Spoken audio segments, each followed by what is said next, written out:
कल जिस प्रकार से ट्रम्प के टैरिफ के बाद लोग ये अनुमान लगा रहे थे कि हिंदुस्तान में कुछ नहीं होगा, और हम बार बार इस बात की जोर दे रहे थे कि हिंदुस्तान की इकनॉमी बड़ी लायबल है।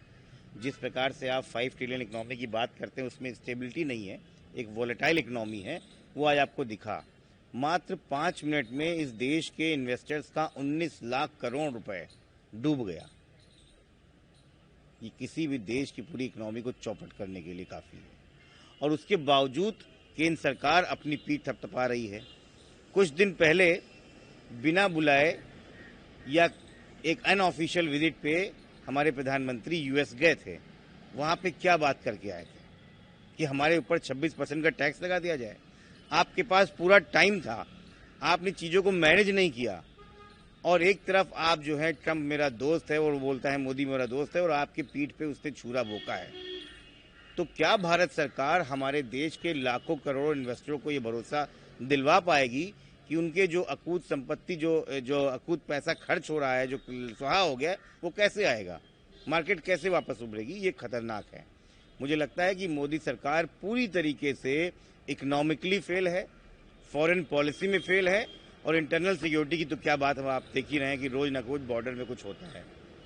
कहीं ऐसा ना हो जाए कि वाटर गेट की तरीके से जैसे रिचर्ड निक्सन ने इस्तीफा दे दिया, एक दिन ये भी झोला लेके चलना जाए। एक बड़ा अहम सवाल है, ट्रंप ने एक और बात कही, ट्रंप ने चीन को तो वो चीन पर 50% अतिरिक्त शुल्क और लगा देगा। ये एक बड़ा सवाल है, क्योंकि यही वजह बताई जा रही है जिस तरह से भारत, अमेरिका और चीन की चीज़ें अव्यवस्थित हो रही हैं, तो उससे भारत को बड़ा नुकसान है। देखिए, ये एक बहुत बड़ी परेशानियाँ इस समय है। फॉरेन पॉलिसीज़ की बात है, मैं बहुत ज़्यादा नहीं बोलूँगा, लेकिन इतना जरूर जानता हूँ कि साउथ ईस्ट एशिया में जितनी भी कंट्रीज़ हैं, चाहे वो चाइना हो चाहे सिंगापुर है, सब ने इस पर एक ऑफिशियल स्टेटमेंट देके कंडेम किया है इस ट्रम्प टैरिफ को। लेकिन अफसोस कि भारत की सरकार अभी तक इस पर एक ऑफिशियल स्टेटमेंट नहीं दे पाई है, अपना रिटेलिएशन भी नहीं दे पाई है। इतनी कमजोर सरकार अगर देश का नेतृत्व करेगी तो क्या होगा? मुझे लगता है कि चाइना से पहले हमें अपने बारे में सोचना चाहिए। इसमें एक और चीज, तो क्या इस पर भी सरकार को कुछ सोचना चाहिए या इसमें नहीं? देखिए, कई उत्पादों पे शुल्क ज़्यादा भी है, कई पे कम भी है, लेकिन ये आज से नहीं है। आप समझिए इस पूरे सिस्टम को। अमेरिका जिस तरीके से अपने आप को यूएसएड से हटा रहा है, WHO से अपने आप को हटा लिया है, जिनेवा की एनवायरमेंटल कॉन्फ्रेंस से हटा लिया है, वो एक नए टैरिफ से अपने आप को ये बताना चाह रहा है कि हम अपने आप को फाइनेंशियली स्टेबल करना चाह रहे हैं। लेकिन यूएस इसलिए स्टेबल नहीं है क्योंकि उसके पास पैसा ज़्यादा है, इसलिए स्टेबल है कि उसकी हर चीज़ों में दखलंदाजी है और प्रभुत्व है।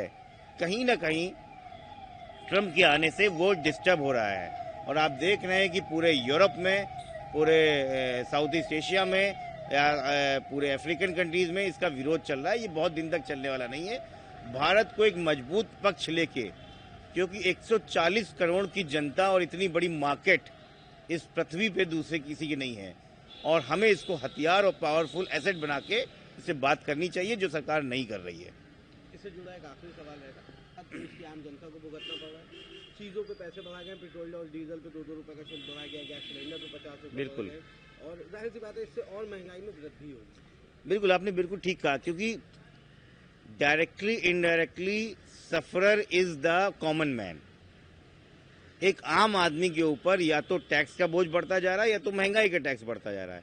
कल ही 50 रुपये एक मुश्त एलपीजी सिलेंडर पे बढ़े, पेट्रोल और डीजल पे तो रोज बढ़ते, उसकी अब सरकार बात नहीं करती है।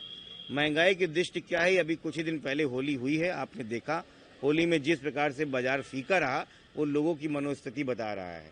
लेकिन कब तक ये देशवासियां सिर्फ इस बात पे खुश रहेंगे कि हम अपने 56 इंच का चौड़ा सीना लेके विदेश में बड़ी बड़ी इमेज बना रहे हैं? हम सब जानते हैं ये खोखली इमेज है, ये मिट्टी की दीवार है, इसमें कुछ भी नहीं है।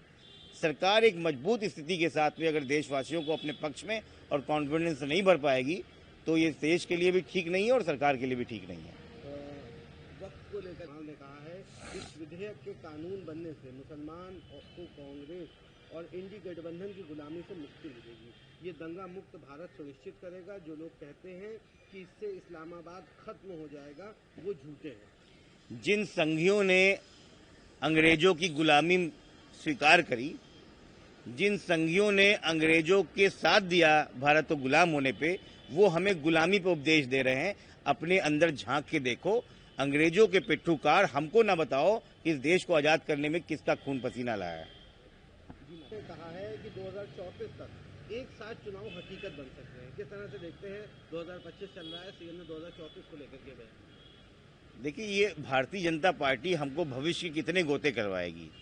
महिला आरक्षण बिल 2047 में आएगा, विकसित भारत 2047 में आएगा, एक साथ चुनाव 2034 में आएगा। 2024 में क्या हो रहा है? आपका आईएएस जो है वो 700 बीघे जमीन लेके फरार हो गया है।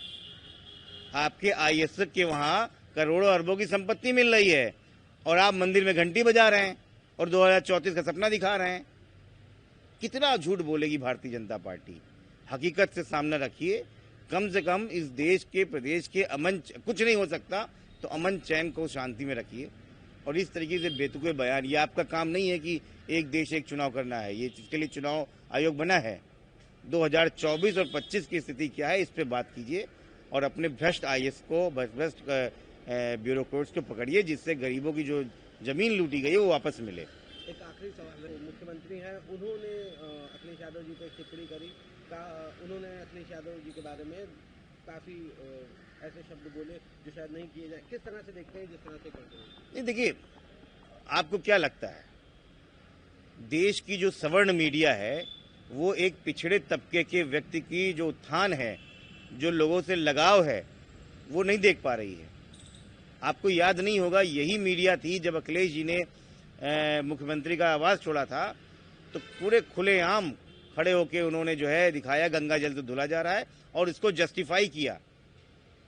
और वही मीडिया, एक ही समाज के लोग बैठ के एक इंटरव्यू कर रहा है और एक इंटरव्यू दे रहा है और प्रदेश के सबसे बड़े सूबे के पूर्व मुख्यमंत्री पर ऐसे ओछी टिप्पणी कर रहे हैं। इससे उनकी राजनीतिक परिपक्वता दिखती है और दिखती है कि इनके लिए मैं एक चीज कहता हूं कि ये अभी पानी के बुलबुले हैं, जरा से हवा पाके फूल जाते हैं।